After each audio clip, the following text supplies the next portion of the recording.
Tapi kalau melihat 3 calon itu merapat kemana nih Pak? Oh, ya.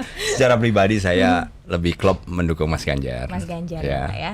Berarti artinya sudah ada, kemarin juga ketemu Mas Hasto begitu? Iya. Disebut-sebut cawapres gitu ya.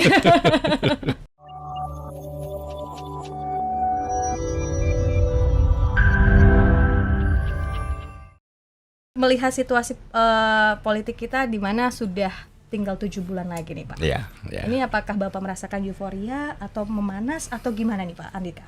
Saya melihatnya bagus sekali loh Mbak.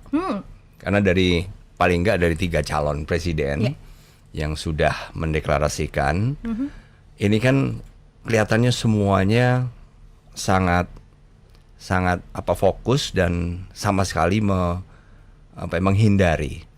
Misalnya apakah perkataan, apakah diskusi yang kemudian menimbulkan kontroversi. Menurut saya sangat bagus sekali. Bagus, aman, damai ya Pak? Betul, ya? betul. Tapi kalau melihat 3 calon itu merapat kemana nih Pak? Oh, ya. Secara pribadi saya lebih klop mendukung Mas Ganjar. Mas Ganjar ya. Pak ya. Berarti artinya sudah ada, kemarin juga ketemu Mas Hasto begitu? Iya. Disebut-sebut cawapres gitu ya. Nah sebelum menarik ke situ sahabat Sonora, ini Puspa juga mau tanya nih Pak. Untuk saat ini kan data KPU menunjukkan 55% itu pemilih untuk 2024 generasi muda seperti Andrew begitu ya. Seperti Andrew. Nah ini Bapak melihatnya kedewasaan generasi muda Indonesia dalam politik kita seperti apa Pak Andika?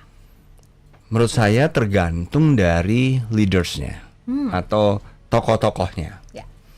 Ini kan sebuah pilihan Mbak ya. Apakah tokoh-tokoh, karena di dalam setiap komunitas tuh selalu ada leaders. Yes. Selalu ada alpha. Nah, kalau Mbak tahu gitu ya. Nah, ini tergantung mereka. Kalau adik-adik kita yang tadi 54 atau 55% nanti, itu kan mereka adalah memang masyarakat yang kemudian bisa memilih, menggunakan hak pilihnya.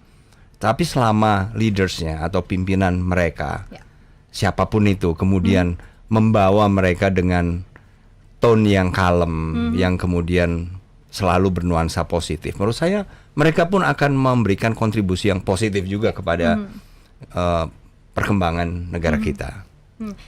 Kalau bocoran sedikit, kalau Bapak ngasih pendidikan politik ke Andrew kayak gimana Pak? Ngobrol kah atau seperti apa Pak Andika? Saya kalau pendidikan khusus politik nggak pernah. Nggak pernah.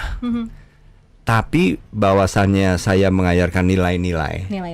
Kalau dulu mungkin waktu zaman saya Mbak ya masih kecil itu budi pekerti lah. Budi pekerti. Humanity atau nilai-nilai kemanusiaan itu sering.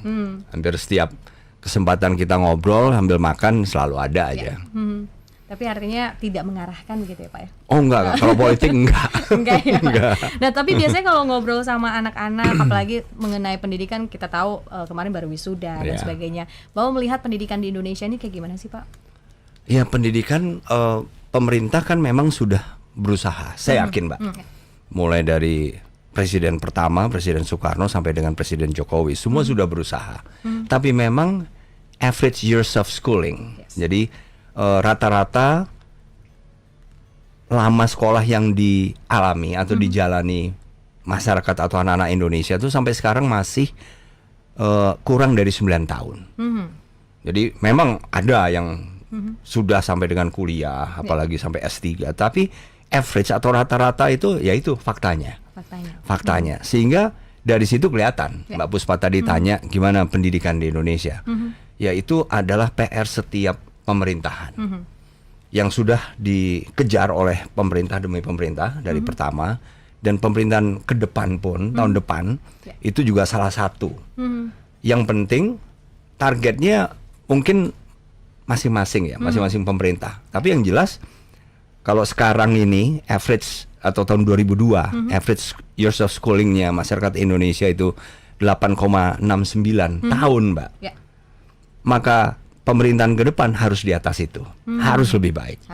Harus macam-macam variabelnya. Ketersediaan guru, betul. Bukan hanya jumlah, jumlahnya ya kurang, kualitasnya ya kurang. Ketersediaan sekolah juga, apalagi saya baru membaca berita bahwa memang banyak kondisi sekolah kita yang memang sudah saatnya untuk dipelihara atau direnovasi. Jadi begitu banyak Mbak yang harus dikejar oleh setiap pemerintahan, termasuk pemerintahan yang ke depan. Ke depan berarti harus visi misi untuk ke depannya pasangan calon presiden dan wakil presiden, pendidikan harus yang utama. Harus, Mbak, harus. Karena itu masa depan kita. Betul. Masa depan kita ini kan yang akan menentukan ya anak-anak kita sekarang, yang sekarang sekolah ini. Betul. Mulai dari SD sampai dengan kuliah lah.